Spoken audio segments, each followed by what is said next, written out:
in time has prompted howls of derision for his Hollywood Irish. The film stars Jamie Dornan, Emily Blunt and Christopher Walken. Here's a snippet. You take after John Kelly, and that man was mad as the full moon, drowned himself. He fell in. He had a rock tied to his neck. Rosemary, we're known to each other quite a while now. Would you marry me? I now want to see that film just for Christopher Walken. Yeah, the guy's hilarious in his own accent. Well, I'll tell you what, Neil, we've got an Irish. We have an Irish person with us, Alan McEnroy, who often joins us as a panellist. Alan, welcome. Hello, how are you? Oh, what did you hear when you heard that trailer? Oh, I cringe. It's every Disney or, it's diddly eye, it's embarrassing, it's horrible, it's atrocious. I didn't make it past the trailer, to be honest.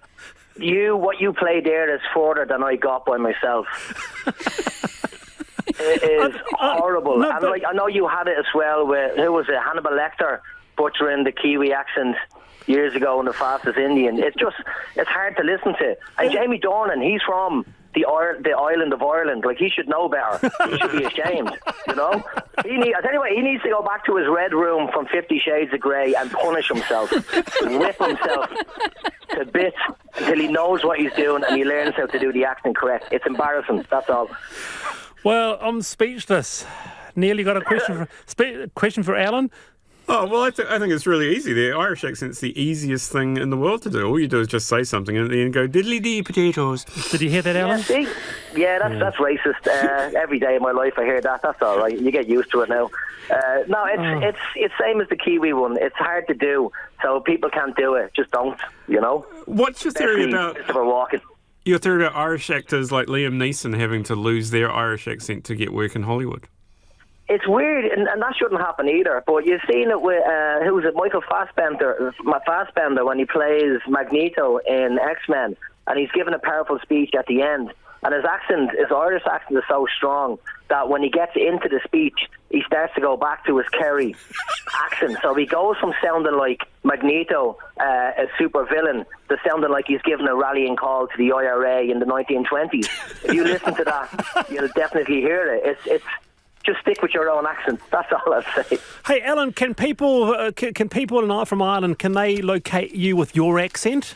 Yeah, mine is. Even Dublin has about 5 or 6 different accents. Wow. Mine is very westy. If I was to compare it to somewhere here, very bogany, chav type accent. Right. But there's so many different accents in Ireland that lovely to have you on. And Lila Hara, Neil Miller, lovely to have you on the Friday's panel as well. Always a pleasure. And a big thank you to Amelia Langford for putting the show together. See you Monday.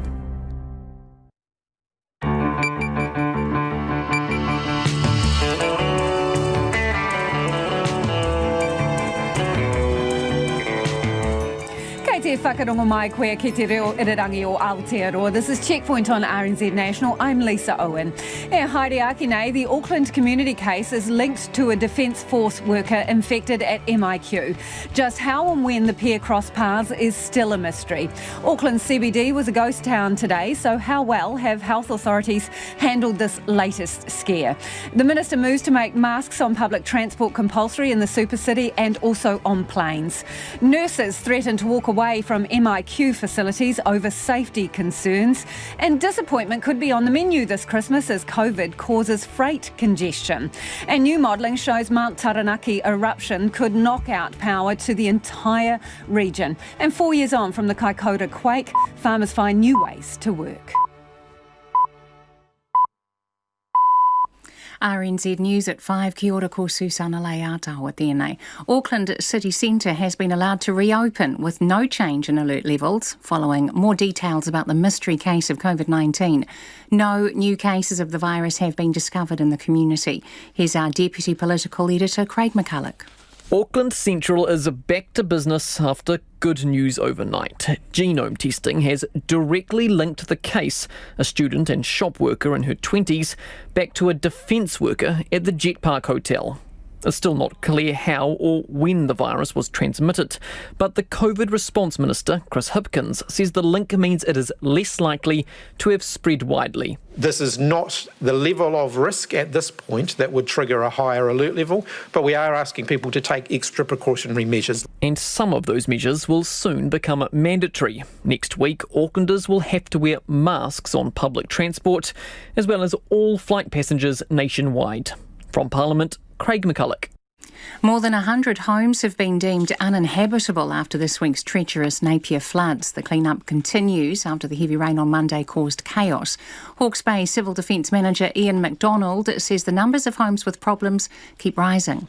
We've completed a total of 449 assessments. There is 102 dwellings which are not habitable, and of those 24 are significantly damaged. We also have 34 non-habitable buildings up on the hill. The rest of the non-habitable are in Piramai, Maraenui and Mariwa, and a small number in Taradale. The state of emergency in the city will be lifted at 6 o'clock tonight. Senior US officials responsible for the integrity of the presidential election say there's no evidence that the poll was in any way compromised. President Trump has repeatedly spoken of fraud and errors and is still refusing to acknowledge that he lost to President-elect Joe Biden. The BBC's Lebo DeSico is in Washington. The Department of Homeland Security says the November 3rd election was the most secure in American history. A statement noted there were many false claims and misinformation, but it continued, "We have the utmost confidence in the integrity of our elections, and you should too." Earlier, former President Barack Obama said false claims of electoral fraud were motivated by Donald Trump's dislike of losing. According to Trump advisors, his legal team ultimately want the Supreme Court to hear their challenges. Lebo DeSico with that report. The animal rights group SAFE is welcoming today's court decision on farrowing crates for pigs. The High Court has ruled their use unlawful and wants changes to the legislation. SAFE says farrowing crates are cruel and inhumane. However, New Zealand pork industry says the decision will have a significant impact on pig farmers.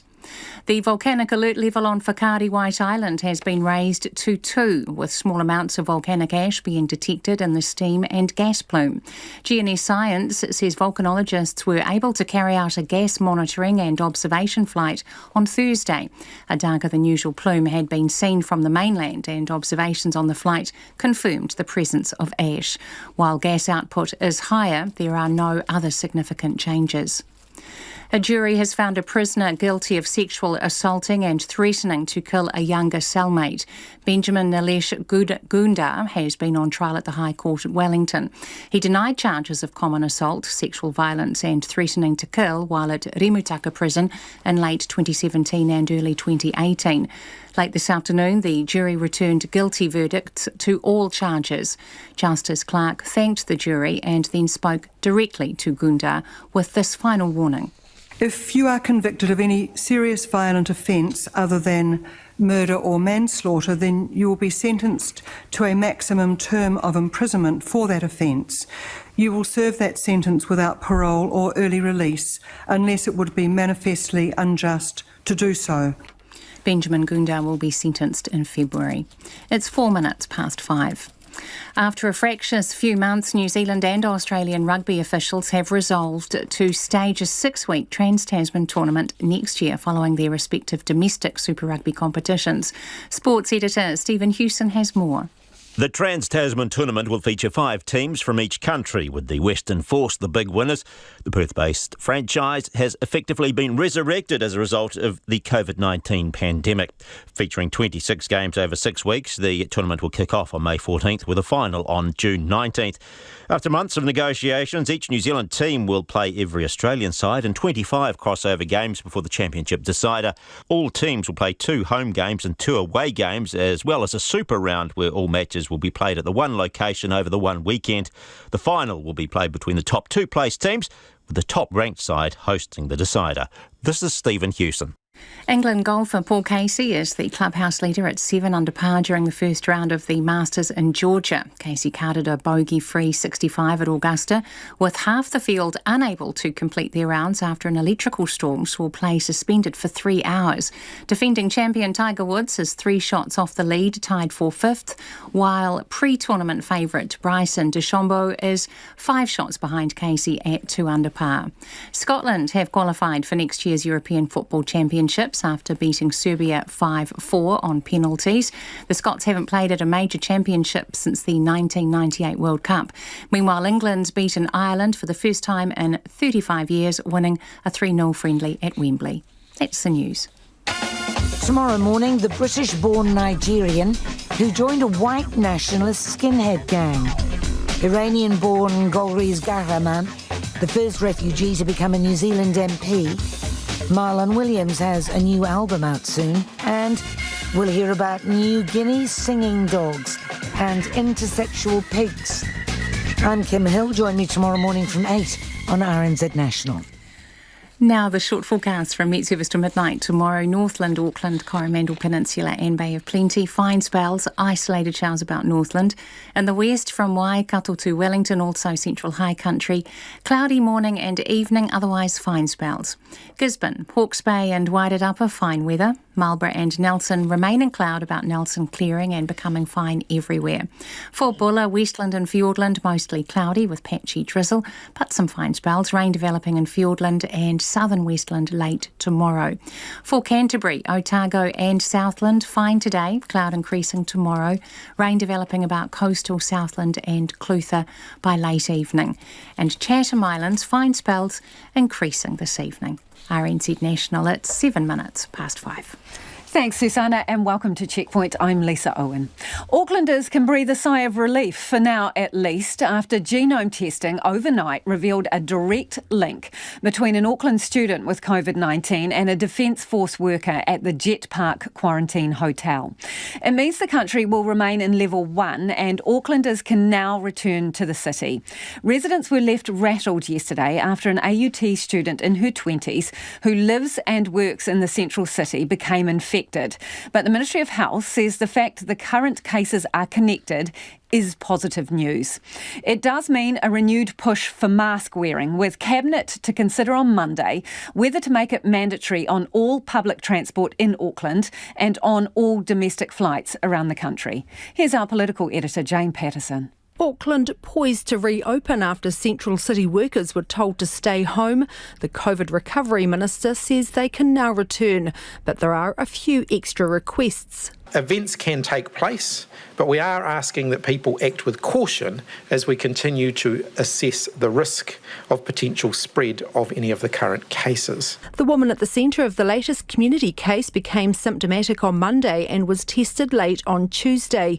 Despite that, she went to work before her positive test sparked a full-blown health response.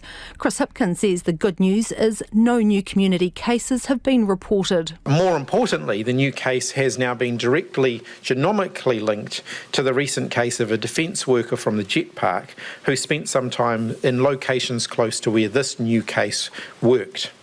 That direct link means that the new case doesn't point to an unknown border incursion. Mr Hipkins had to intervene this morning when he realised officials were not at the Central City apartment building last night to make sure people were not coming and going after being told to isolate. It became apparent early this morning that there weren't people at the front door there this morning, and so as soon as I became aware of that, got on the phone and made sure that that happened. There's now a big push for surveillance testing in Auckland, and anyone who's symptomatic's being asked to get tested and then isolate.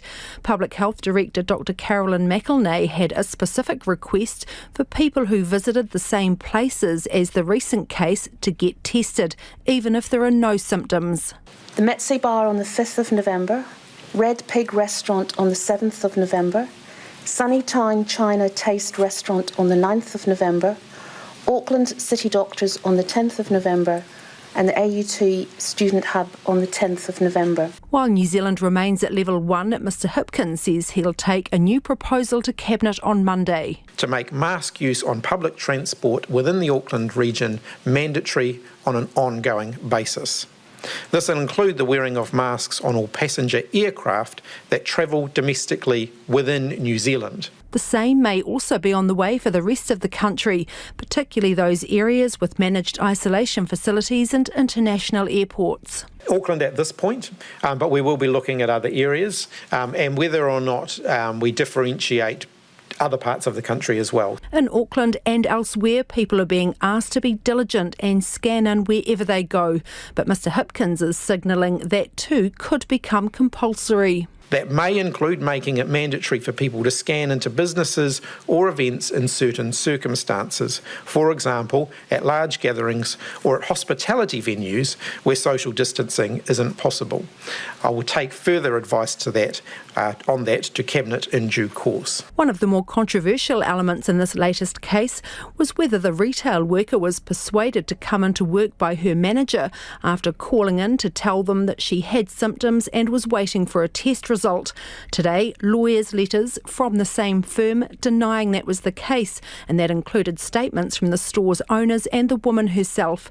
In the letter, which is not signed by the woman, both parties say they've been subject to torrents of abuse online, and any suggestion she was made to come into work sick is categorically untrue. Mr Hipkins says officials have received no information other than what they received yesterday, and he has this plea. It is the virus that's the problem and not the people. They do not deserve to have blame heaped upon them. They need our support. Please be mindful of their privacy and how they are feeling. Meanwhile, New Zealand officials will leave for the Cook Islands tomorrow, where they'll spend a week checking out how a travel bubble could work.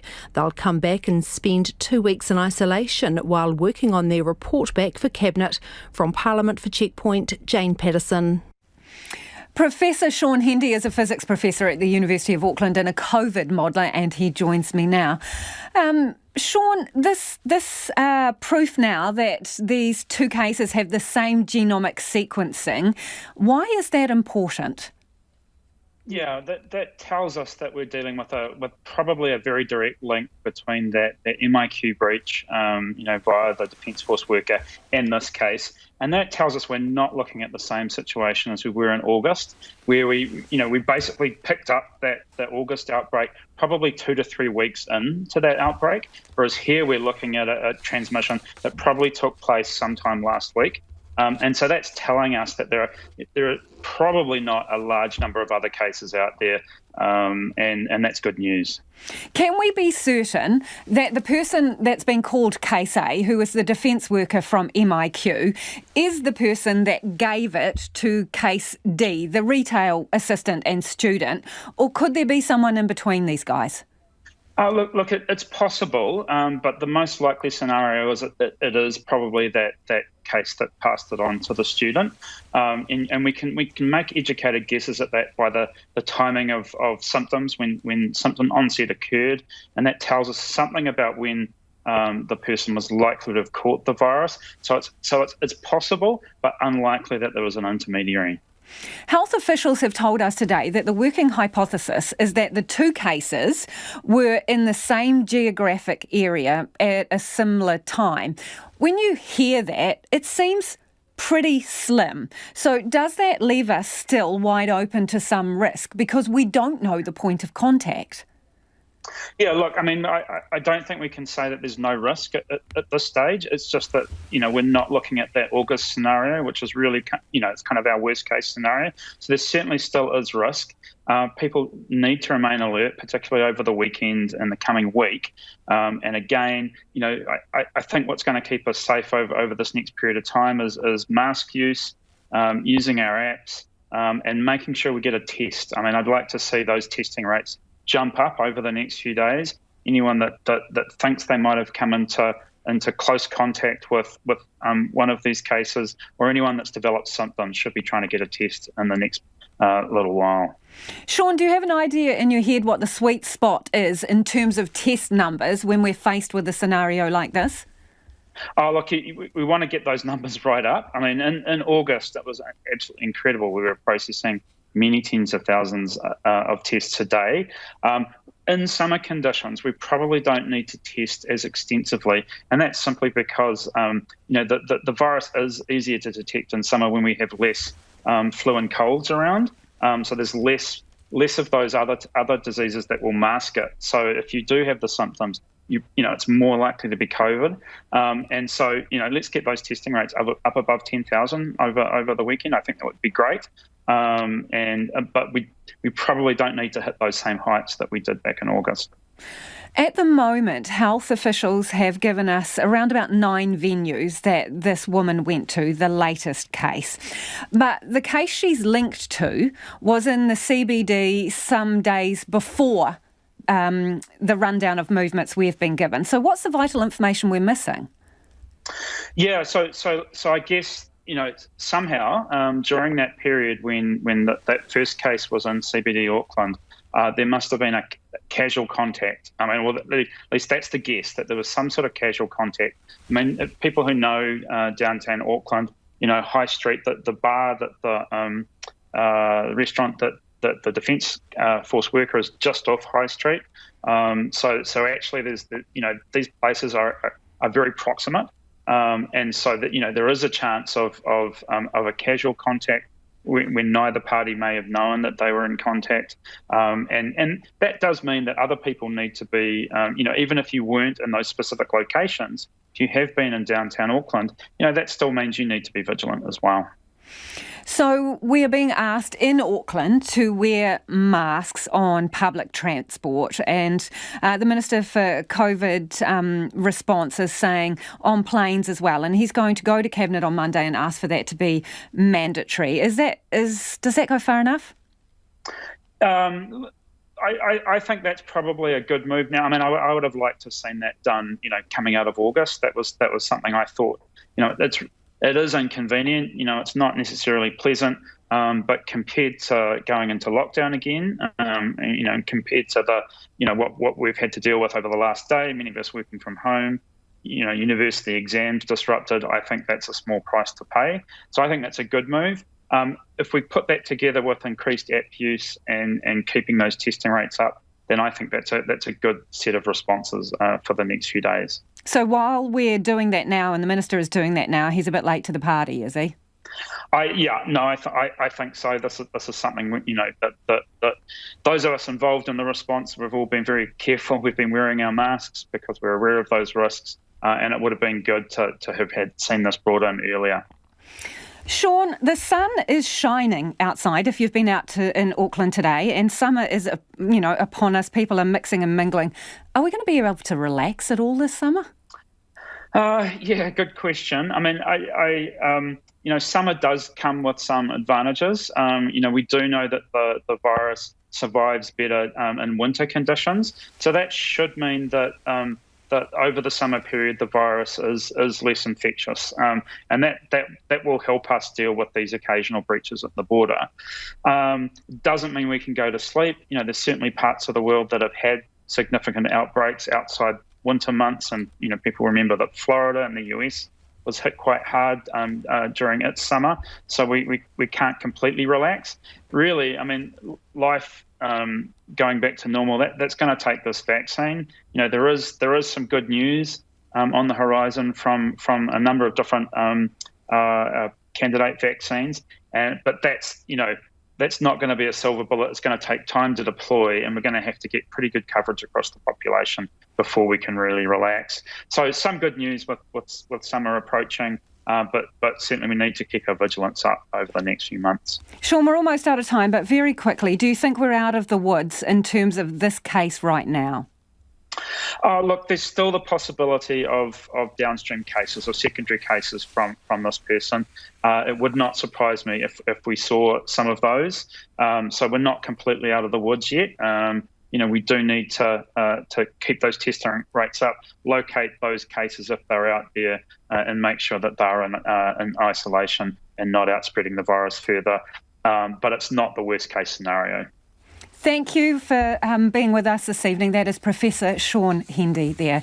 It is almost 20 minutes past 5. You're with Checkpoint on RNZ National. Keen for your feedback on that one. You can text us on 2101, tweet us at Checkpoint RNZ or email checkpoint@rnz.co.nz. Cabinet will consider on Monday whether to make masks mandatory. The Minister for COVID Recovery says he wants that to happen in Auckland on public transport, but anyone travelling anywhere domestically on planes, he'd like you to wear a mask too. What are your thoughts? The ripple effect of Auckland's latest community case created more pain for CBD businesses today. A number of business owners are still recovering from consecutive lockdowns earlier this year and say they won't survive another. Meanwhile, Aucklanders have expressed concern over what they see as a lax response to the new community case. Checkpoint reporter Nick Trubridge and cameraman Nick Monroe have the story.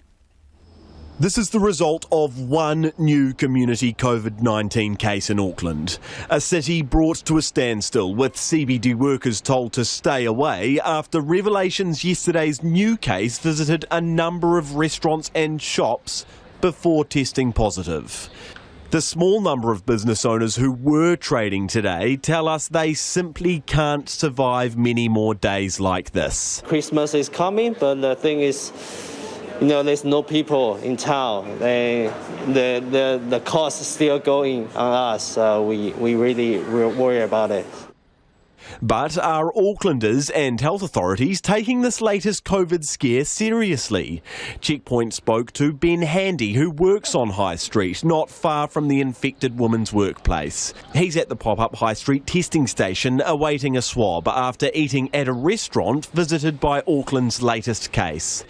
But he's not convinced the system is working and says getting a test actually hasn't been that easy. Well, it's been quite a little bit of a challenge. I mean, this morning we got up really early and went down to Madden Street, which is a drive-through, at 8:30, which is what it said on the website. It opened.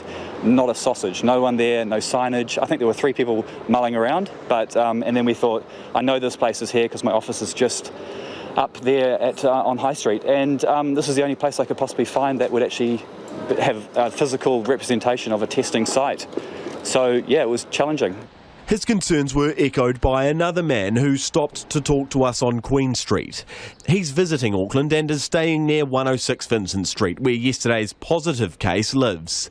Checkpoint yesterday reported people were coming and going from the Vincent Street apartment building, completely unaware of the instruction to isolate. And it seems things have barely improved. I'm staying in a range of 100 metres of where the case was. So I felt quite uncomfortable about that. And I did witness a large group of people in the foyer, which I didn't think was very good. Meanwhile, back on High Street, Ben Handy doesn't mince his words when asked about the city's latest case. I sort of feel, to be honest, a little bit frustrated that, actually pissed off that this has happened, and we're sort of there's a threat of going into level 3 or level 2 again, and every life just sort of shuts down as we know it, which is undesirable and annoying, to be honest. The vast majority of businesses were closed on High Street today, and it wasn't much better elsewhere. We're on Auckland's Lawn Street, and it is, like much of the central city today, completely deserted. And we're coming up now to Sunnytown China Restaurant. This is where Auckland's latest community case dined twice on Sunday and on Monday. As you can see, today it is completely shut. Checkpoint also stopped by at other places the infected person visited. Red Pig Restaurant on Kitchener Street and Gatto House on Queen Street were both shut. Smith & Coe's was operating as normal, as was Starbucks on Queen Street, but staff there wouldn't talk when approached for comment. But other businesses, like the owner of this Lawn Street bakery, did have something to say. For us, before this happened, we actually have a hard time, but now it's even harder. And also, we have the same answer from our neighbours as well. Nearby, this Shortland Street convenience store worker says he was confused after opening for a day's trading this morning. I coming tomorrow morning for open. I see this city is empty, straight empty. No people, no stuffs around here. It's not like usually for every day. I am see my guys around here. Why? What's happened? they tell me 2 cases from yesterday around here, I think. All in all, it's been a grim day for sales, the ripple effect of a city shut down over one COVID-19 case. So 2 customers from 6 o'clock to now. Usually 10 customer, 12 customer, 13 customer from this time. But 2 customer. And things aren't much better on Queen Street. I think our business has affected a little bit because compared to yesterday, our business is quite good. I think people may worry about like the city will be locked down again, but now we didn't lock down, right? So I think like you can see, there's less people on the street. So I think today our business will be a little bit hard. Business owners in the CBD are scared for both their personal health but also for the health of their livelihoods. I'm wearing masks right now, but yesterday I didn't. So of course I'm terrified actually, because if there is more cases in the future, it means that our whole cities may be locked down again. So I mean, all of us are afraid. This alleyway is right in the middle of Auckland CBD, and as you can see, there's no one around. We asked the few people we did bump into how they were feeling about Auckland's latest community case. I was really pissed off. I think most people were. It's frustrating to think that after everybody worked so hard, and we've been out and about, my wife and I, and people don't scan in. They've given up scanning in. It's just stupid. Watch them going into the supermarket, they don't scan in, restaurants, they don't scan in, and we're going to get this happening again. It's just stupid. At first I was pissed off at her manager when I heard the full story, because I just thought COVID is something we're going to have to exist with. So as long as you follow some type of guideline, we'll be okay. So I felt bad for her, but at the same time I was like, no, I don't want to go through no lockdown again. But if we have to, we've done it twice, we can do it again. So, yeah. Luckily for now, Aucklanders won't have to do it again. The CBD will reopen tomorrow and public events can go ahead. No doubt a welcome announcement for central city businesses who continue to fear another lockdown could force them to shut up shop for good. For Checkpoint, Nick Trubridge. And if you were listening to that piece from our two Nicks, we'll put it up on our Facebook page so that you can watch the video too.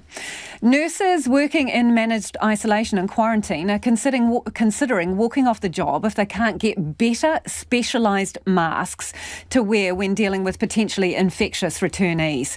Their union says they don't consistently have access to what's known as N95 masks that are used for infection control and are a step up from the simple surgical masks that are also used in MIQ.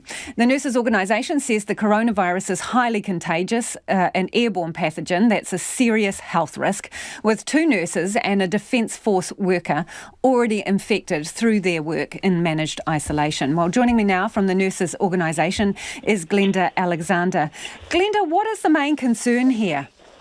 Oh, hi. Yeah, well, the main concern for us is obviously the health and well-being of our members who are working, in these facilities and who are actually at risk of being infected themselves while they're caring for others. And we think it's really important that they have the best protection possible to avoid that, because at the end of the day, at the end of the shift, they go home to their families and go back into their communities. So it's really important that we keep those people as safe as we possibly can. Masks, what kind of masks have they been given, and why do you want them to have the other ones?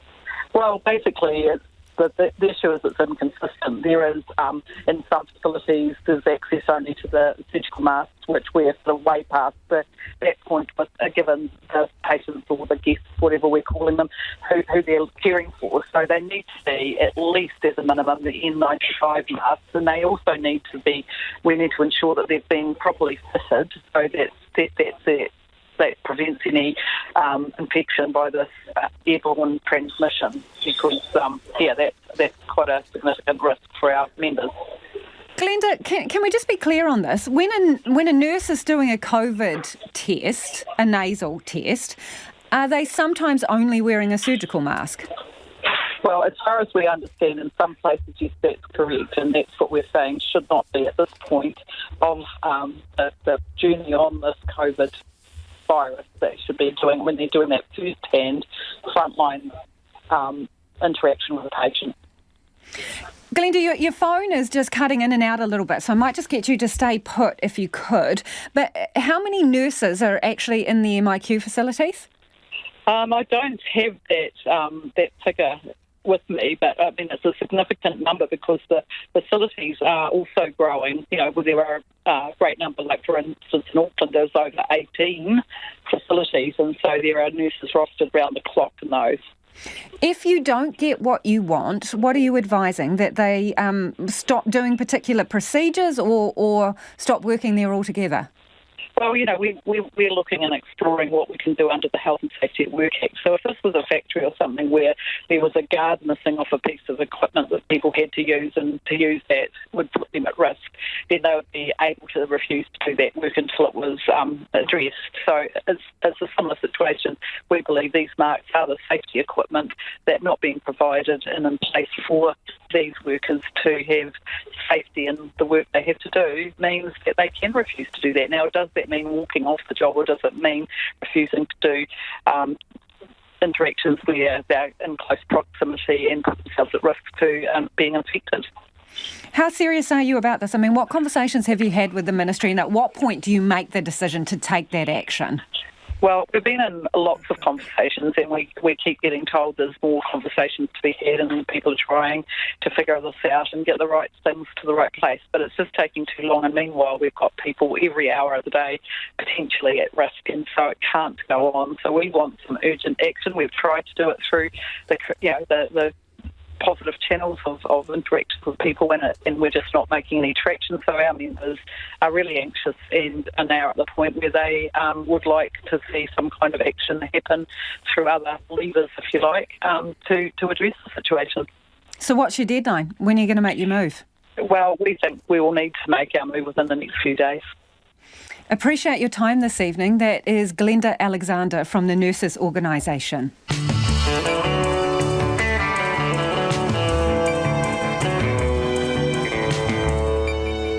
And coming up on Checkpoint on RNZ National, COVID's making it tougher to get Christmas goodies from ship to shore to shop floor. Mainfreight's boss explains why. Sleeping giant or rumbling monster, scientists believe Mount Taranaki could roar back to life. And 4 years on from the Kaikoura earthquake, we're back there to check out how farmers have adapted. We would love your feedback on anything you've heard on the program this evening. How do you feel about masks? Did you try and get a test if you were in Auckland today, and how did that go?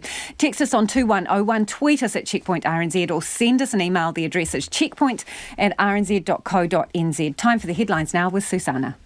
Auckland city centre has been allowed to reopen with no change in alert levels following more details about the mystery case of COVID-19. No new cases of the virus have been discovered in the community, and genome testing has directly linked the case, a student and shop worker in her 20s, back to a defence worker at the Jet Park Hotel. It's still not clear how or when the virus was transmitted, and the government is indicating that from next week, Aucklanders will have to wear masks on public transport, as well as all flight passengers nationwide. COVID-19 modeller Sean Hendy told Checkpoint that the genomic link suggests there probably are not a large number of other cases. Meanwhile, the Auckland woman who tested positive says that she has only today been offered a translator for her interviews with contact tracers. In a statement released through a lawyer, the woman says she never called in sick after she went for a test and decided to go to work because she was feeling better. The woman says Mandarin is her first language, and contact tracers have made a number of errors because of the language barrier. The volcanic alert level on Whakaari White Island has been raised to 2, with small amounts of volcanic ash being detected in the steam and gas plume by an observation flight. GNS Science says a darker than usual plume had been seen earlier in the week. More than 100 homes have been deemed uninhabitable after this week's treacherous Napier floods. The clean-up continues after the heavy rain on Monday caused chaos. The state of emergency will be lifted at 6 tonight. A jury has found a prisoner guilty of sexually assaulting and threatening to kill a younger cellmate while at Rimutaka prison in late 2017 and early 2018. Benjamin Nilesh Gundar has been on trial at the High Court at Wellington. Those are the latest news headlines from RNZ National. Our next news and weather update date is at 6. Thanks, Susanna. Welcome back. This is Checkpoint and I'm Lisa Owen. Let's go to the business news now with Nicholas Poynton. Nicholas, ANZ Bank is bank number 2 to reimpose limits on low deposit lending? Yes, ANZ, they have followed the lead of ASB to reimpose these loan-to-value restrictions. And to bring us up to date how we got here, way back in April, obviously, in response to COVID-19, the Reserve Bank scrapped those LVR restrictions, and they required that banks have that no more than 10% of new mortgages could be to people who had deposits of less than 20%. And these were removed to ensure that there was a steady flow of credit flowing throughout our financial system and really soften the downturn that we were about to see at the time. But the removal of those LVRs in conjunction with all this other monetary policy, record low official cash rate, we've also seen this big large-scale asset purchase program, which is essentially money printing. This has helped fuel an overheated housing market, which has been largely taken advantage of by property investors. So the RBNZ did announce earlier this week they had plans to consult with the retail banks to about bringing these LVRs back in March. But look, the ASB, they jumped the gun yesterday. They wasted no time. It's immediately reimposed controls on investors who will need a minimum deposit of 30%. And when that announcement was made, the bank's CEO did make some quite strong comments saying that if the increase in investor demand continues, it could lead the country down a potentially unsustainable path. So this announcement, when it did come out at the time, it did raise the question, would other banks begin to follow suit? Would it result in a domino effect? So this morning, I spent most of my morning putting in calls to all the banks, and ANZ was the only bank who said that they were going to follow suit, and they would require deposits from property investors to be increased from 20 to 30%. This followed a record month of lending for the bank. More than a third of its home loans last month were to property investors, while less than 20% went to first home buyers. And once again, the bank had some quite interesting comments here. They were saying that it's in everyone's interest for residential property prices to be sustainable and for home ownership to be accessible to all New Zealanders. So Kiwibank and BNZ, they told me that they continue to be prudent in their approach to lending, but they wouldn't be making any changes at the moment. And Westpac, well, they actually never made any changes when the LVRs were scrapped back in April, so they didn't really have much to say. But look, this is really interesting because we now have a situation where more than half of the major banks in the country, they're not, they've sort of already reintroduced these restrictions targeting property investors. I'm curious to know what they have to say. Will they be lining up at the doors of the BNZ and Kiwibank, knocking on their doors to try and get loans to buy more properties? Interesting. Hey, you've got some new figures that show the recovery around the manufacturing sector and the job market while the handbrake's going on? Yeah, a little bit. It's just slowing down. We couldn't say the handbrake, it's maybe a bit too strong, but it is slowing down a bit. So we've got a pair of reports from the BNZ Bank today. The first one out was the Performance of Manufacturing Index, or the PMI. And remember, with this particular reading, anything above 50, that signals growth. Anything below signals contraction. So it came in at 51.7 for October, but it did take a bit of a step back versus September. The employment sub-index, that did rise slightly to 52.6, which is a positive sign. It means that jobs are being added to the sector. But what BNZ's senior economist had to say was actually quite interesting. He says, just because those lockdown restrictions are now behind us, they are now essentially a thing of the past, it doesn't truly mean that the economy, the road ahead, the path is clear for a strong recovery. He says firms are still working through many issues. A lack of certainty, that's one, and I'm sure we're probably going to hear a little bit later, is congestion in global supply chains, getting things into the country, to be able to make stuff. And look, while the run up to Christmas may be looking a little bit rosy, there's still a sense of reservation about what the first half of next year will look like. So also out today was the latest job listing numbers. It followed a similar trend to the PMI. We did see an increase month on month, but not, albeit at a slower rate that we saw in September. So job ads increased by just under 6%, still down by about 16% on last year though. BNZ, they say there is a real sense of underlying recovery in the job numbers at the moment. It's a vast improvement from what we saw in April. This is a good positive trend. We are making incremental improvements. But look, the road ahead, it's still pretty rocky. Let's take a quick trot around Friday markets. Well, yeah, look, the stock market is delighted that the COVID case has been linked to a source. Trading early on was very flat. We did have a very strong showing this afternoon. So the market did finish up 30 points to 12,700, which is the fifth record close in a row. Our dollar is sitting at 68.2 US cents, 94.4 Australian and 52 British pence. Thanks, Nicholas. Nicholas Poynton there with business. Retailers are grappling with huge demand ahead of Christmas, but COVID-19 has put the brakes on goods arriving on these shores. Nearly 50% of retailers are expecting stock shortages ahead of Black Friday sales and Christmas. Louise Tanuth reports. As the festive season approaches, everyone's looking for something, whether it's a gift or an impulse buy for summer. Stores are struggling to keep up with the demand and not everything is in stock, with many goods still sitting on the water. Checkpoint approached a few retailers asking for one or two items we know people have been struggling to get their hands on. First on the list was a 55-inch nano-cell LG TV.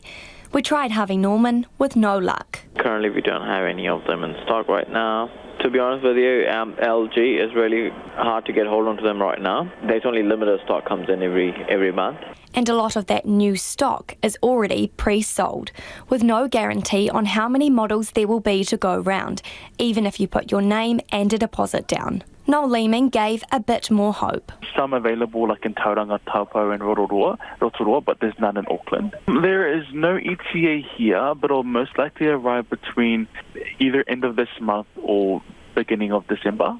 Next was a 32GB Kindle, so we went back to Harvey Norman. You'd have to be in quick. They only had one left in store.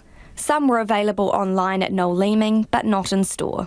But yeah, I can see that there are a few stores that are waiting for stock to come in, but we're not too sure when that will arrive. So we asked retailers what the issue was behind these shortages. For Briscoes and Rebel Sport, demand has been high since they returned to normal trading post-lockdown.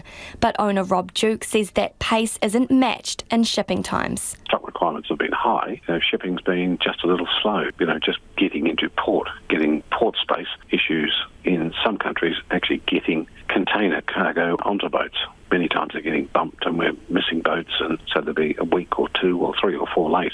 As for getting enough of everything in time for the festive season... Well, I won't. I simply won't have enough of everything. For example, bread makers. Bread makers are particularly hard to get in this country. Been short for many months. Irons and toasters and those sorts of things. Not all products, all brands, all colours, all sizes are available all the time. Home and lifestyle retailer Red Current is having similar issues. Their sales usually peak around this time, and early November is usually the latest they get things for Christmas. While they order 6 months in advance for most of their stock, owner Rebecca Kane says many homeware items are still missing. So we see a very big spike in our business turnover in November and December. However, now there are big delays of about 3 weeks. So some of the stock is still on the water, and that is, of course, very frustrating because we want it now. And their main supplier that they source their cotton, accessories, cushions and nightwear from has been unreachable all year. It has been incredibly difficult getting products out of India. Huge delay. We haven't actually got any products from India this year. We've had a lot of our suppliers have not been able to supply any product. Mō te hōtaka o te ahiahi nei, ko Louise Tanuth aho.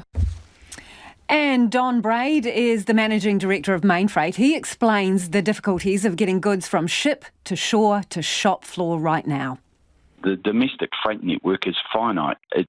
There's only a certain number of trucks, trains and coastal shipping containers that you can have. So what we're asking our customers to do is to order earlier and have less expectation on quick delivery.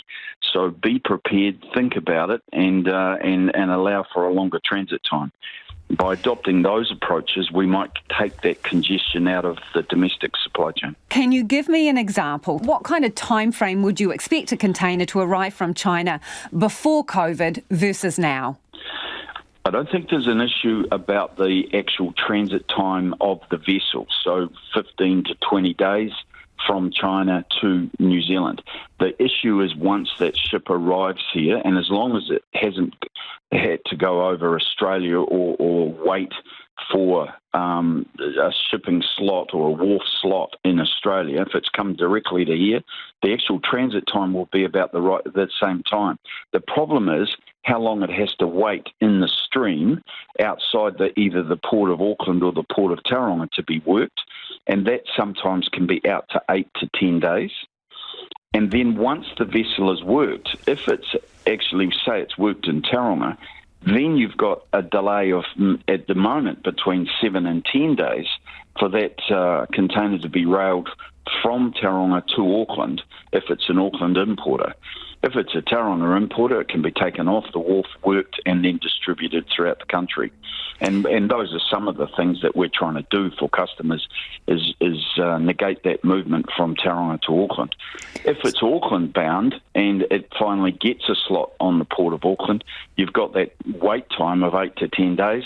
Once that comes out off the wharf, then it's unpacked into the warehouse, ordered, and out for distribution. Normally, transit time, say, from Auckland to Christchurch is 2 to 3 days. At the moment, that's 4 to 5 days because of the congestion and the availability of equipment. And when you talk about those Auckland wait times, say 7 or 8 days out in the stream, as you put it, what would you normally be waiting? Oh, you shouldn't be waiting. The vessel should arrive on time and have a slot available. But unfortunately, with the problems that the ports of Auckland have been having of late, and they will, I'm sure, have lots of reasons behind that, but unfortunately, they are finding it a struggle to get their slots on time when they arrive here in Auckland. Don, what do you think of Auckland Port's performance? It's frustrating, and I get it that it's not an easy time, and this unusual demand perhaps wasn't expected. The consumer demand that we've got in New Zealand is strong. I mean, I think anyone that thought that the New Zealand economy wasn't going to take off, either during or after COVID, it was really wrong. And what we've got is a really, I wouldn't call it a hot economy, but it is definitely on the up, and that demand is hard to satisfy right now when you've got problems getting the freight from offshore into New Zealand. So do you reckon Auckland Port's performance is subpar? There's no doubt there's frustration, and But whose fault is that, Don? Are they underperforming? They've had problems, and you have to say, yes, they are underperforming. Their lower productivity levels at this time of the year, this is peak time, is just not good enough. And I'm sure that they'll have all the excuses in the world, but the reality is the country requires that port to actually perform as best as they can to satisfy the demands of the retailers and importers of the country. Have you been having direct conversations with them? Look, that's one thing that they're really, really good at. They communicate with our teams every day, letting us know what stocks, what containers are available and what's not available. But their communication is fantastic. We'd just like them to work faster and harder and to provide a slicker service across the port for those ships that are arriving. So what are the hot products then that are, hard to source or hard to get here? What are we short on at the moment? Oh, I think it's across the board, Lisa. We handle a lot of food, a lot of beverage, a lot of DIY product, and those are the sorts of products that have definitely got demand in them. But I mean, go and try and buy a bike from a retailer at the moment. They'll ask you to wait till February or March to get that bike. I think the same for a car. I think if you wanted to pick a brand new car off the lot, they might tell you to come back in March. So it's across the board, across all sorts of products, and it's a combination of the effects of COVID, the manufacturing supply chain, the shipping and air freight supply chain, and the demand that we've got here. And as I said to you, it's not just New Zealand. This is happening in all of the regions that we're in. In America, they've got a shortage of equipment trying to get the containers off the wharf. So, Don, it sounds like there'll be a little bit of disappointment this Christmas for some people then. I think there will be. We'll be doing our utmost to make sure that all our customers get their products to store and ultimately the consumer gets what they've ordered. But of course you do have this peak, pre-Christmas peak. Everyone wants it before Christmas. And I think if there's a little bit of patience in terms of that supply chain, the products are going to be available in the new year. And that patience might well help everybody to get their fair share.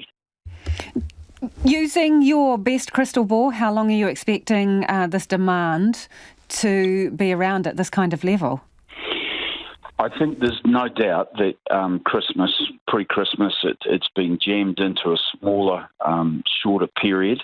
Normally we would build into Christmas from September through to December, but I think that this will definitely be congested up to and including Christmas.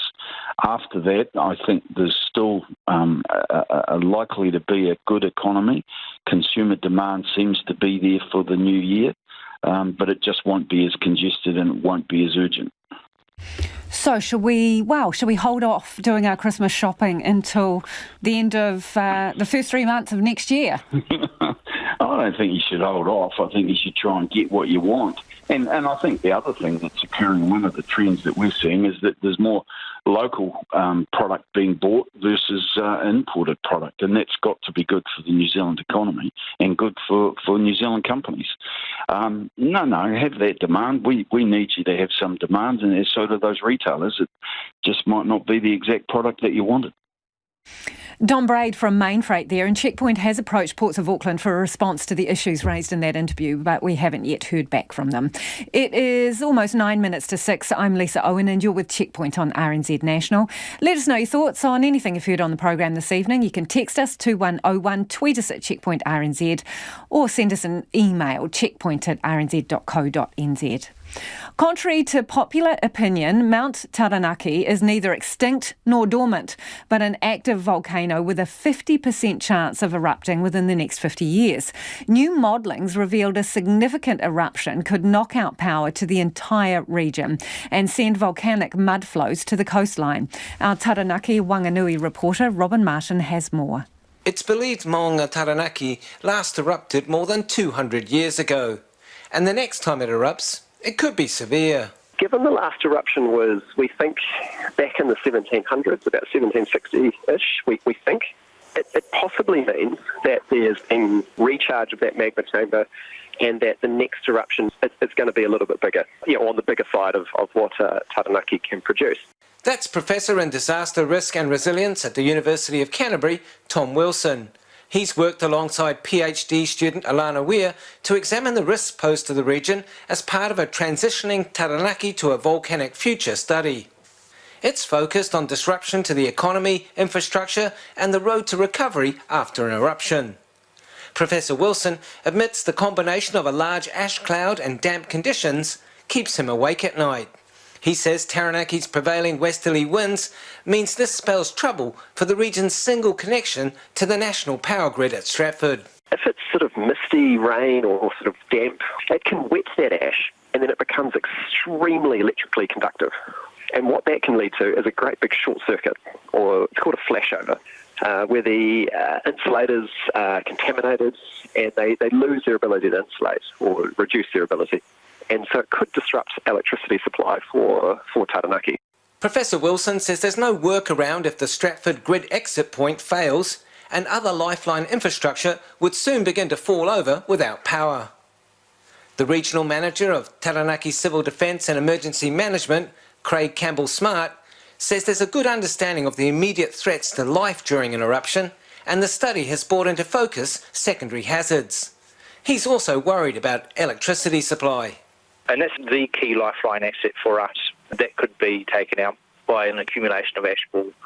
And so that's a really important piece of work to focus on building resilience into that asset. And the asset owner, Trans-Tasman, I'm sure will be looking to invest more strongly into the future, but also to understand the vulnerability that they have at the moment. He says the region's drinking and wastewater would be compromised, as would the ability of oil and gas facilities to operate. On the streets of New Plymouth, there's a mixed understanding of how likely an eruption on Mount Taranaki is. It has a major eruption once every 100,000 years. Yeah, we were told it was dormant growing up. Maybe in the next 50 years. I don't want to think about that sort of thing. I think we've got a few hundred years to go yet. It's overdue already, so just waiting for it to happen. I think it's a really large timeline. I thought the mountain was asleep, but it could wake up at any time. Mr Campbell-Smart reckons it will take some work to bring the public up to speed on the real threat the volcano poses. The length of time from the last eruption is long, and we've just lived and grown up in this region without experiencing those eruptive events. So that's quite a bit of history to retell, and that's a challenge, but I think it's a really important one. He wants everyone to do their bit by making sure they have 3 days drinking water and a week's worth of food at home so they can care for their immediate needs in the case of an eruption. In a statement, Transpower says all its overhead electrical networks, both transmission and distribution, are susceptible to volcanic activity. The state-owned enterprise says although there's no specific workaround that would guarantee supply to Taranaki in the case of an eruption, it does have diversity of supply to the region, with transmission lines coming in from both north and south. Transpower continues to work with researchers, including those at GNS and the University of Canterbury, to monitor changes to probability or consequence models across all hazards that could impact its network. I Taranaki, mo te hōtaka o te ahi nei, ko Robin Martinaho. Even as a new Reuters poll finds 79% of Americans, including nearly 60% of Republicans, believe Biden won the presidential election, Donald Trump is refusing to concede. Pennsylvania is the state that secured Joe Biden's win, but many of Donald Trump's supporters there echo his unsubstantiated claims that the vote count was rigged. Kate Fisher reports from the state capital, Harrisburg. These disciples of Donald Trump have been protesting since Joe Biden was declared president-elect on Saturday. They say the former vice president stole the election. How can 120,000 ballots show up after the election date and they're all for Biden? Isn't that the postal votes, people that mailed in their... We're talking about mail-in. That's very fraudulent. Mail-in voting is fraudulent.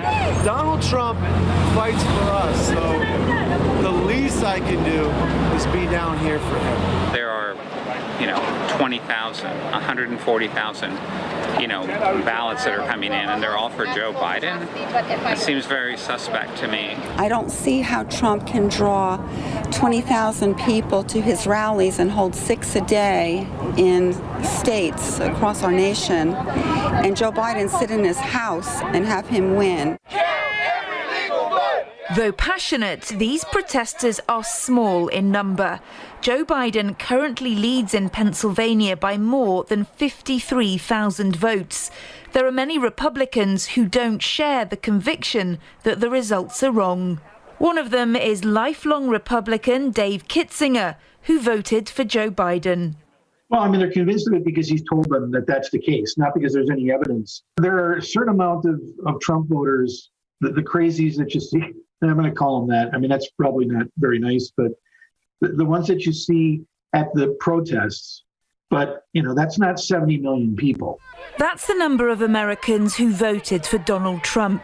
I have my freedom of speech. They may not all be as ardent as these supporters, but they represent a major obstacle for the new president in his bid to unify. Pennsylvania is the state which took Joe Biden over the line in this record-breaking election. But here in the state capital, there are many who don't believe those results, and some who say they never will. And that's a problem for President-elect Joe Biden, because he's promised to unite this country. Professor Terry Madonna is director of the Center for Politics and Public Affairs at Franklin and Marshall College in Pennsylvania. The Republicans aren't going to give Joe Biden much of his agenda. Now, Biden has said, I'm reaching out. I'm not going to be the president of Republicans or Democrats, the people who voted for me. I'm going to be the president of all the American people. And he's talked in moderate terms. He reach out to the other side. We'll have to see how that works. Remember, there's a ton of issues out there and a huge amount of polarization. Time will tell, but I think it's going to be very difficult for the president-elect. Joe Biden may well find himself governing a country in which millions of people believe he's not the rightful leader. And the longer that Donald Trump fights the results and refuses to concede, the harder it will be to achieve the unity he promised. For Checkpoint, I'm Kate Fisher in Harrisburg, Pennsylvania. A lot of you getting in touch about the latest COVID case and masks. John has got in touch. He's a retired GP, says he's not a specialist but knowledgeable on the matter. I am absolutely appalled that anyone whose work is putting them at risk of catching COVID-19 in quarantine or isolation units has not been provided with N95 masks. I couldn't believe this when I heard it the other day, says John. Surgical masks are not and never have been sufficiently protective. Surgical masks are for public health and transport, etc. John says he's written to the Minister of Health. RNZ News at 6, ngā mihi nui ko Susana Lei Atawa tēnei. The Auckland woman who tested positive for COVID-19 this week says she wasn't forced to go to work while she was sick.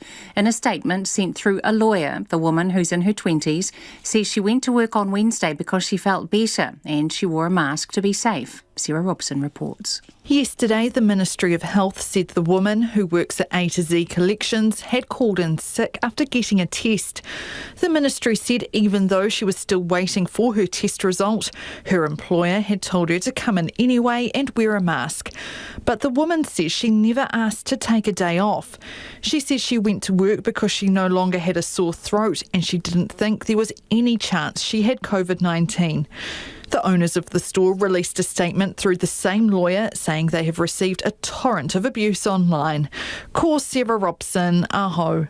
Public health officials are now in place to prevent people coming and going from an Auckland apartment building the woman lives in, but only after the minister intervened. Some people were seen leaving the Vincent residences yesterday, flouting advice to stay isolated. The COVID response minister, Chris Hipkins, says officials should have been there last night. It became apparent early this morning that there weren't people at the front door there this morning, and so as soon as I became aware of that, got on the phone and made sure that that happened. Chris Hipkins will take a proposal to Cabinet on Monday to make masks mandatory on all public transport in Auckland and all flights around the country. It may also become mandatory to scan in at places where a lot of people gather, such as large public events. A major tourism event in Auckland will go ahead this weekend with a decision to keep the city at COVID alert level 1.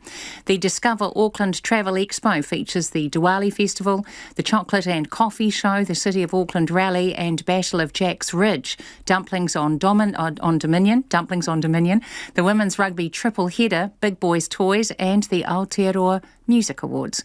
The General Manager Destination at ATEED, Steve Armitage, says health and safety guidelines will be strictly enforced. He's asking all attendees to scan the QR code, wear face protection and use hand sanitizer. Mr Armitage says anyone who is feeling unwell should stay at home. A state of emergency has just been lifted in Napier after a huge flooding event earlier this week. Monday's rain caused widespread damage and more than 100 homes are now uninhabitable. The state of emergency came into place about 10 p.m. on Monday and was lifted a couple of minutes ago. Some say the council took too long to declare the state of emergency, but the Mayor Kirsten Wise says she's pleased with her council's response. This event was so quick that I actually think in terms of the way that we got into action, we couldn't have done it any better than we did. Kirsten Wise says there's a big community clean-up happening tomorrow morning, starting at Whitmore Park in Mariwa, one of the worst-hit suburbs. The volcanic alert level on Whakaari White Island has been raised to 2, with small amounts of ash being detected in the steam and gas plume. GNS Science says volcanologists were able to carry out a gas monitoring and observation flight on Thursday after a period of severe wet weather. Sarah Robson reports. A darker than usual plume had been seen from the mainland and observations on the flight confirmed the presence of ash. Those fine particles originate from the main steam vent at the back of the crater lake. During the past week, a small sequence of earthquakes has been located close to the volcano, and there have been several episodes of slightly increased volcanic tremor. GNS Science says none of the observations are unusual for Whakaari. Ko Sarah Robson, aho. A te reo Maori academic says the government's first statement of education priorities, which instructs schools and other learning institutions to incorporate te reo and tikanga, doesn't go far enough. The Education Minister Chris Hipkins says the statement, published this morning, gives education providers a checklist of things to work on to incorporate the language into their everyday life in a meaningful way. But Vincent Olsen-Reader says the statement doesn't outline specific measures to ensure the objectives are met. He also criticises the government's commitment to further engage with Maori, saying there's already been plenty of discussion and it's time for action. Joe Biden has clinched the swing state of Arizona, further extending his margin as the winner of the US presidential election. With the count almost complete in Arizona, Mr. Biden currently leads by more than 11,000 votes, an insurmountable margin. The Trump campaign had been hopeful of winning the state for days after the election before it pivoted to alleging that some sort of fraud had taken place. It's 5 minutes past 6. New Zealand and Australia rugby are banking on COVID-19 quarantines not being necessary by May next year, after confirming a Trans-Tasman Super Rugby competition. The 6-week Trans-Tasman competition will be played after the two countries' respective domestic competitions next year, with the first game on May the 14th. The confirmation of the tournament comes after a fractious few months between the two organisations, during which Rugby Australia described the relationship as being at its lowest ebb. Despite the relationship issues, NZR Chief Executive Mark Robinson says they have been working on the new competition for some time. There's huge benefits to both countries from working closely together in this space, and we've been really committed for some time to be able to reach a competition format that can work for both teams and our clubs, and I think most importantly the fans. Mark Robinson. England golfer Paul Casey is the clubhouse leader at 7 under par during the first round of the Masters in Georgia. Casey carded a bogey-free 65 at Augusta, with half the field unable to complete their rounds after an electrical storm saw play suspended for 3 hours. Mid-quarter Sam Winders and shooter Monica Faulkner have been promoted to the Silver Fern squad after impressive performances in the recent Series 1 over England. English Premier League football club Arsenal have brought Gunsaurus back from the brink of extinction barely a month after the club's mascot was made redundant as part of a cost-cutting due to COVID-19. His sacking last month did not go down well, with fans who took to social media to make their feelings known. That's the news. Tonight on Nights, the new Auckland Central Electorate MP Chloe Swarbrick selects a mixtape. She's even got 1 or 2 tracks for the Boomers. Country Life goes in search of the perfect avocado, at least when it comes to putting avocado on toast. Elbow is the Friday Night Live act, and because we haven't marked it for a while, we've got a Friday the 13th Sonic Tonic dedicated to all things superstitious on Nights with me, Brian Crump, after the news at 7 on RNZ National. Now the short forecast from Met Service to midnight tomorrow. Northland, Auckland and Coromandel Peninsula and Bay of Plenty. Fine spells, isolated showers about Northland. In the west from Waikato to Wellington, also central high country. Cloudy morning and evening, otherwise fine weather. Gisborne, Hawke's Bay and Wairarapa, fine weather. Marlborough and Nelson remain in cloud about Nelson clearing and becoming fine everywhere. Bulla, Westland and Fiordland mostly cloudy with patchy drizzle, some fine spells, rain developing in Fiordland and southern Westland late tomorrow. For Canterbury, Otago and Southland, fine tonight. Cloud increasing tomorrow, rain developing about coastal Southland and Clutha by late evening. And Chatham Islands, fine spells increasing. RNZ National, it's coming up to 8 minutes past 6. Thanks, Susanna. Kia ora anō. This is Checkpoint and I'm Lisa Owen. Auckland's city centre economy suffered an estimated $10 million hit today as workers heeded the government's call to stay home. Auckland Tourism Events and Economic Development says that's the cost of closing the country's biggest city centre. But relief is near. The CBD will reopen tomorrow and many weekend events can go ahead. Amy Williams filed this report. It was a quiet day on Queen Street. Few customers visited the department store Smith & Coe's, which opened this morning after a deep clean. The store was among places visited by the AUT student in her 20s, who later tested positive for COVID-19. It then shut up early afternoon today, with one worker telling RNZ she was told to cash up her till and leave. She planned to get tested. We closed the store at about 2:20, immediately with not much information. We were told to cash up and get out of there. Across the road, and business was quiet at the Elliott Stables food court. Bow Baby Bow's one of the few remaining restaurants there. Manager Danilo Volpe says the new case has hit hard. Yesterday we already had a very huge impact in my business, and as well as today, Friday lunch, another huge impact of people just not coming around. 4 pop-up testing centres in the CBD were busy today, one with hour-long queues. And a central Auckland gym's ramped up the hygiene measures. Flex Fitness owner Chris Bold says his Simon Street business has increased the space between equipment to 2 metres, and group classes are reduced to a maximum of 10. Not only do we require people to use the government app, which I think people are getting a bit lazy at doing, but you're required to tag in and tag out, so we know who's in the building at all times. So we know how long they're there for, we know when they come in, who they're in contact with. Auckland staying at Alert Level 1 is good news for events organisers. In a twist of fate, officials are preparing to market the city to its residents at the Discover Auckland Travel Expo tomorrow. Here's Auckland Tourism Events and Economic Development's Destination Manager, Steve Armitage. That wasn't lost on us at all.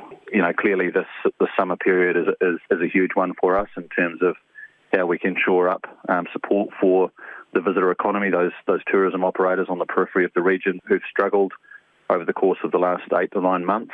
The Travel Expo, featuring 70 exhibitors, will go ahead with people wearing masks and scanning in with the COVID Tracer app.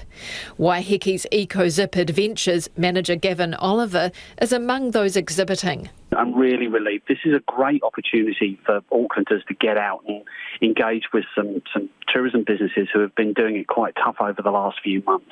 Before the borders closed, 70% of EcoZip's customers were international tourists. We're really relying on a big December and January, and there's a lot of businesses, if they don't have a strong December and January, they may not be able to reopen their doors in the new year. So it is a pivotal moment for us. Steve Armitage hopes Aucklanders will still come to the expo, pick up deals for summer and support local businesses.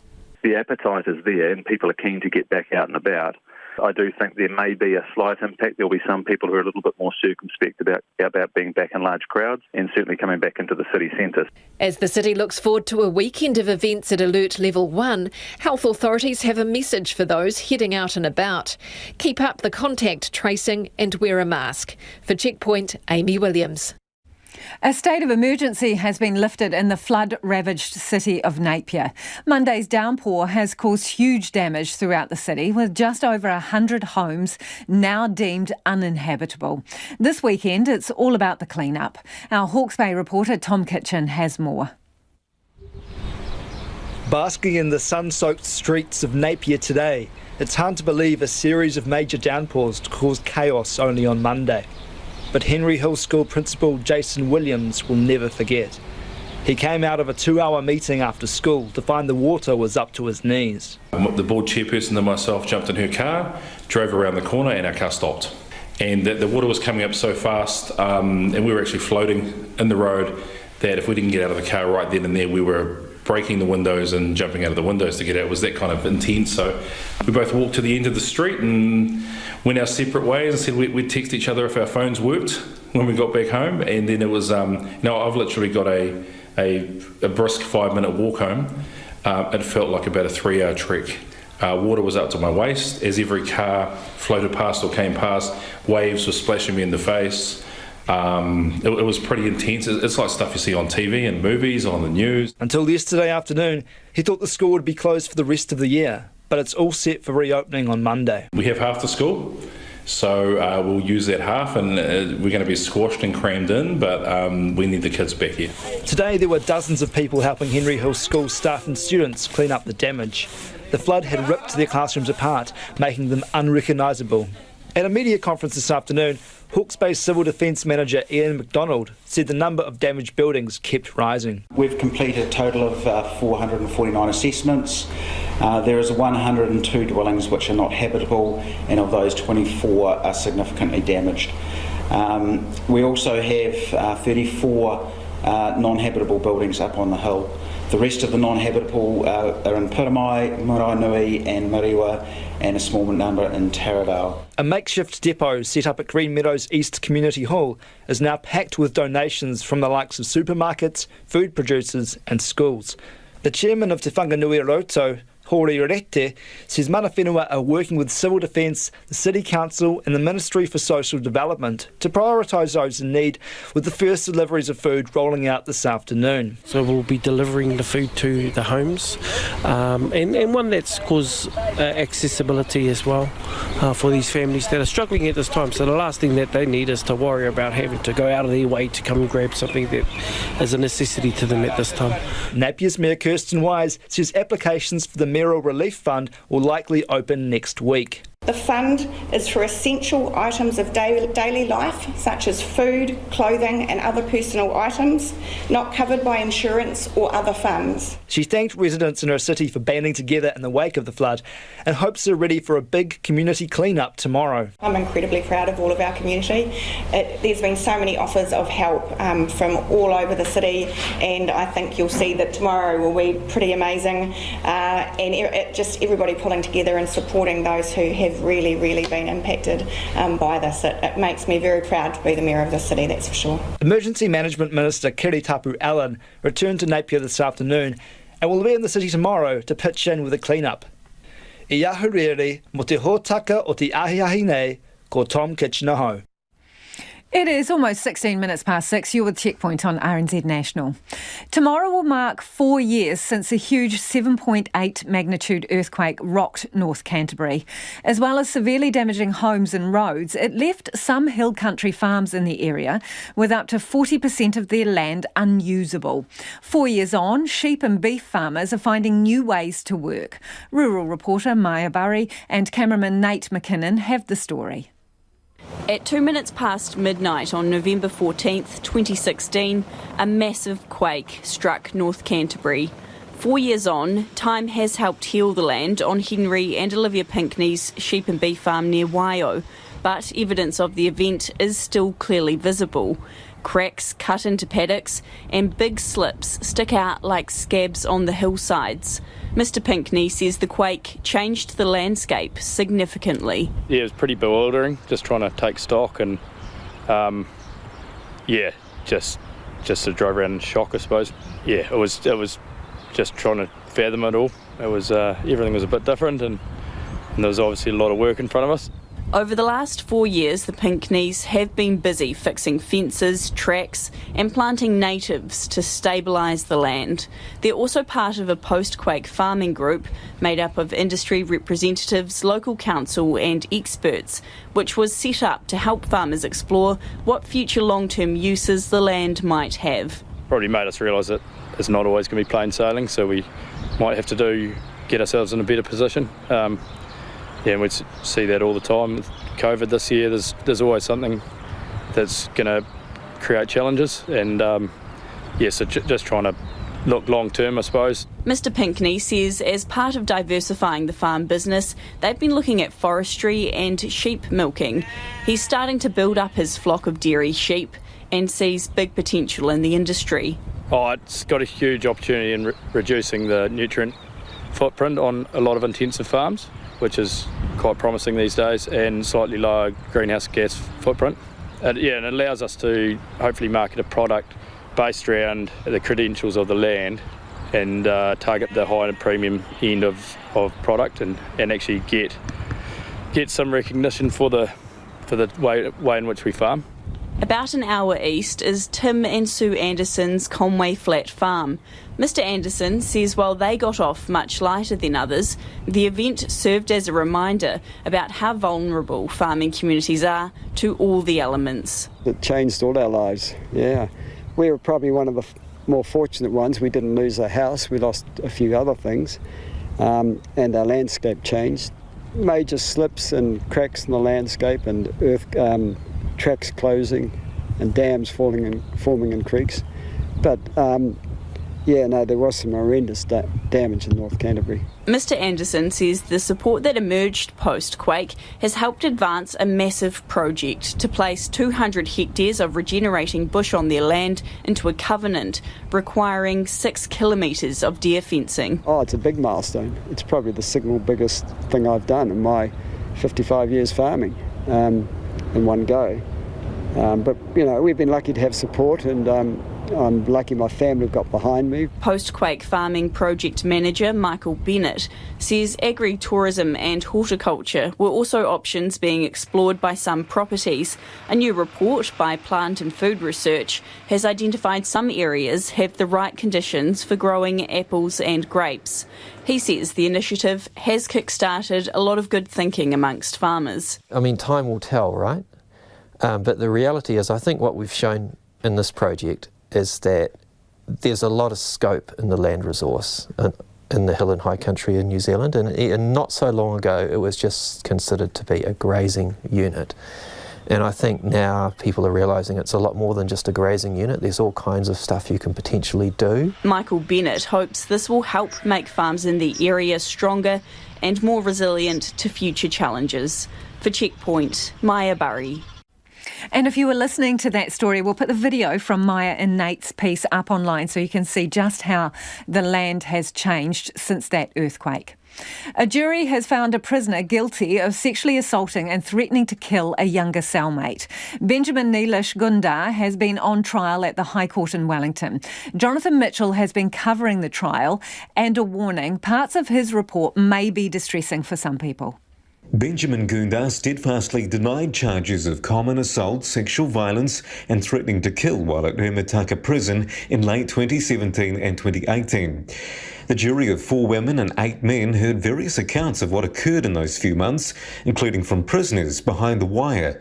The Crown had said Gundar befriended the complainant, who was name suppression and was 18 years old at the time, and invited him to share the cell. He then asked for sexual favours, including oral sex, and threatened the cellmate with violence if he did not agree to it. Other sexual acts were also mentioned, as well as Gundar using a shank made with a broken piece of cutlery when a threatening to kill remark was made. A DVD interview was played to the jury for more than an hour of the complainant running through what happened and being asked graphic questions. The jury also heard evidence Gundar was in jail for violent sexual offending against a teenage girl in 2011. In summing up the case, Justice Clark reminded the jury to consider the evidence carefully. She re-emphasised the Crown and Defence cases. That included Gundar's argument that the complainant was lying about what went on. He lied when he said he was assaulted, and he lied when he said Mr. Gundar sexually violated him. The complainant was not in court for today's closing remarks and deliberations. Late this afternoon, the jury returned guilty verdicts to all charges. Justice Clark thanked the jury and then spoke directly to Gundar with this final warning. If you are convicted of any serious violent offence other than murder or manslaughter, then you will be sentenced to a maximum term of imprisonment for that offence. You will serve that sentence without parole or early release unless it would be manifestly unjust to do so. Benjamin Gundar will be sentenced in February. For Checkpoint, call Jonathan Mitchell Aho. China has condemned the mass resignation of pro-democracy politicians in Hong Kong as a blatant challenge of its authority. 4 pro-democracy lawmakers were expelled for supposedly being unpatriotic, which led to the resignations. Now foreign countries are demanding answers and threatening sanctions. The BBC's Stephen McDonnell reports. There were some final acts of defiance on their last day inside Hong Kong's mini parliament. The entire pro-democracy bloc tendered their resignations in protest at the dismissal of 4 of their colleagues. The Communist Party leadership has now empowered the city government to dismiss any opposition politician at will if they're deemed to show insufficient loyalty. For many, the autonomy Hong Kong was promised for decades to come has now all but disappeared. All the power, constitutional powers in Hong Kong is all rested in the chief executive's hand. And we all know that the chief executive in Hong Kong, because of the constitutional arrangement, is basically a puppet coming from the central government. So we said, today and 2 days after, it is the end of one country, two system. Internationally, the move has been condemned as a clear sign that freedoms in Hong Kong have been eroded at an alarming rate. Britain's Foreign Secretary Dominic Raab said the new rules allowing Hong Kong's chief executive to sack her political opponents were a clear breach of the Sino-British joint declaration. However, Beijing has warned other countries not to interfere in China's affairs. We urge the relevant individuals to abide by the international law and the basic norms governing international relations and stop in any way interfering in China's internal affairs, including Hong Kong affairs. Any of the attempt to pressure China or undermine China's sovereignty, security and development interests will not succeed. From tomorrow, for the first time since Hong Kong was returned to China, its Legislative Council will be without any effective opposition. It's unclear whether it'll ever have one again. The most crucial thing here hasn't really been the dismissal of the 4 legislators accused of showing insufficient loyalty to the motherland, or even the mass walkout by the entire pro-democracy bloc, but rather a permanent change to the rules, which from now on means that the Communist Party's surrogates can remove any undesirable opposition politician, even though they, unlike the city's leader, have been directly elected by the people. The BBC's Stephen McDonnell there. A Lake Oho resident says conservation in the area has suffered a significant setback after thousands of dollars worth of native plants and predator traps went up in smoke. The fire tore through the village early last month, damaging or destroying properties and burning through more than 5,000 hectares. Viv Smith-Campbell is the chair of the Oho Conservation Trust, a registered charity that's been removing wilding pines, planting native seedlings and setting possum traps around the village and lake over the past 16 years. She told reporter Tess Brunton there's not much left of their hard work. It's a bit grim actually, especially some of the areas along the lake shore. They really got obliterated with the fire. It obviously burned really hotly through there. So at the moment there's just a lot of black charred remains of plants sticking up. Remarkably, the bracken fern is starting to resprout, and so that's coming up. There's grass and there's weeds coming back as well, but in the beech forests, the fire did burn quite hotly up the terrace, pretty much obliterated the tussock grasslands and the shrublands on the terraces, and then up the bush gullies, up the creeks, burnt the beech on the edge, but beech generally stops the fire, so it hasn't destroyed it all.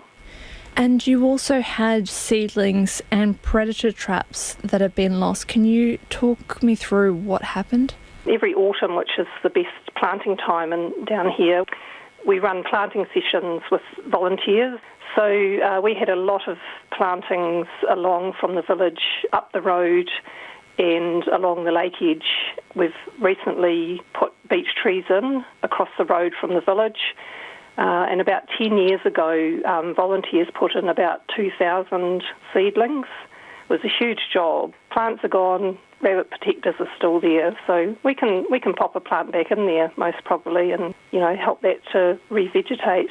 With the predator traps, they just arrived. We had 80 traps made for catching things like stoats and ferrets, and they'd been made for us by the South Otago Corrections Facility. We're really pleased with that arrangement. It was great. The inmates at the corrections facility there were learning skills and making the traps, and we were the beneficiaries of getting the traps to come out and protect the natural environment. And how was this all funded? We are funded by donations and we apply for grants when we can. We had got some grants for the predator traps and as well as the plantings. The traps cost us $10,000, and I'd estimate that the plants we've lost are probably around another $10,000. So Yeah, we've probably lost about $20,000 worth of gear and plants, which is quite a bit of fundraising that we'll need to do to replace those. And what kind of setback will this be for conservation in the area? It's quite significant, really, because it is a really dry land natural environment. Typically, the plants that live here, they don't grow that quickly because they get stressed in the summer and in the winter with the hot and then the cold. So it is a really slow-growing environment. There's a lot of birds and lizards, insects that have lost habitat and food struggle. So it's going to take, quite a while to come back naturally, and that's where the Trust is wanting to help nature do its thing by putting in some plants that will come away a bit quicker than what it would happen normally. And if that's the case, how can people help? We've heard that people, are still wanting to help after the fire at Lake Oahu, and so one option is to give the Trust a donation. And that was Lake Oahu resident Viv Smith-Campbell speaking to Tess Brunton.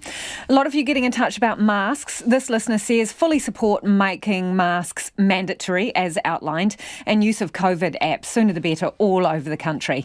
Another listener says, I went to Christchurch Hospital today for chemo and watched people just walk in without using the app or signing in. Come on, people, they say.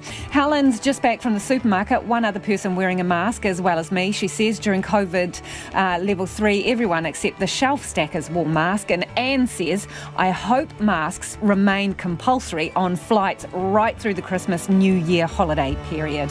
Thanks for joining us. Back on Monday.